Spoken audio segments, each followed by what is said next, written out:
my name's Kirsty and today I'm going to be reading The Dinosaur That Peeped Christmas. From high in the sky, Santa looked down below to houses all cosy and covered in snow, where snoozers were snoozing, tucked up in their beds, whilst dreaming the most festive dreams in their heads. But one boy called Danny, a greedy young chap, the greediest chap on this planet in fact, was lying awake on his mountain of toys, which stood even taller than most girls and boys. But that wasn't enough. Danny still wanted more. He wanted much more than his toy box could store.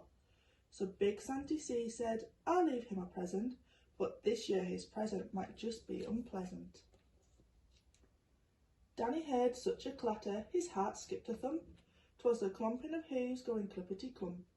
He bounced out of bed and threw on some clothes, and crept down the stairs on his tip-tippy toes. There under the tree were gifts big and small, and a ginormous egg placed in front of them all. An egg, Danny said. Santa brought me an egg. Then out with a crack popped a dinosaur's head. It wasted no time on that cold Christmas morning, and started to eat everything without warning. It swallowed the stockings and Christmas cards too, the red fairy lights, then the green and the blue. There wasn't a single thing Danny could do, except sit and watch as the dinosaur chewed.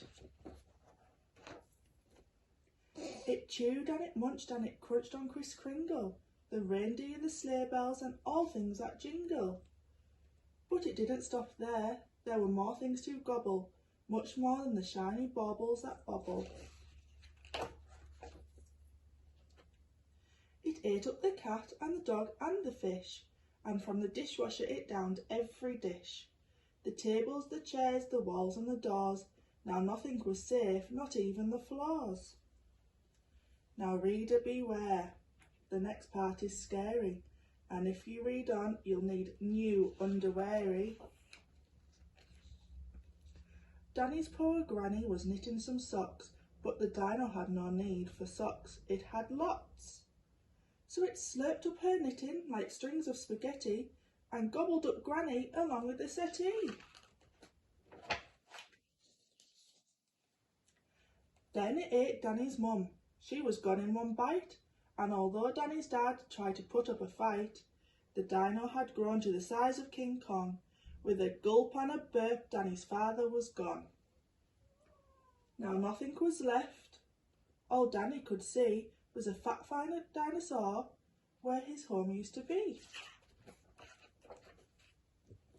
And so with the thought of no Christmas this year, his tears turned to snowflakes and then disappeared. With the feeling of guilt in the dinosaur's gut, its brain brewed a plan involving its butt.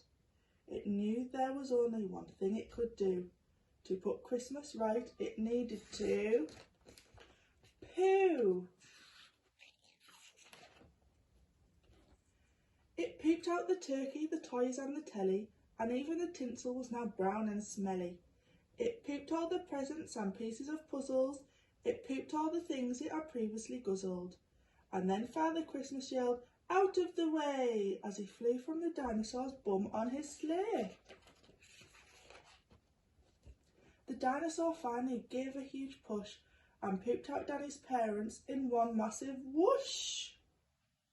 Last but not least, and never forgotten, Granny plopped out of the dinosaur's bottom. Merry Christmas, said Dan to his whole family, as they washed off the presents and put up the tree. And the greedy young chap that you saw just before promised next Christmas he'd not ask for more. And the dinosaur promised he'd not eat a crumb. As you would if Christmas came out of your bum.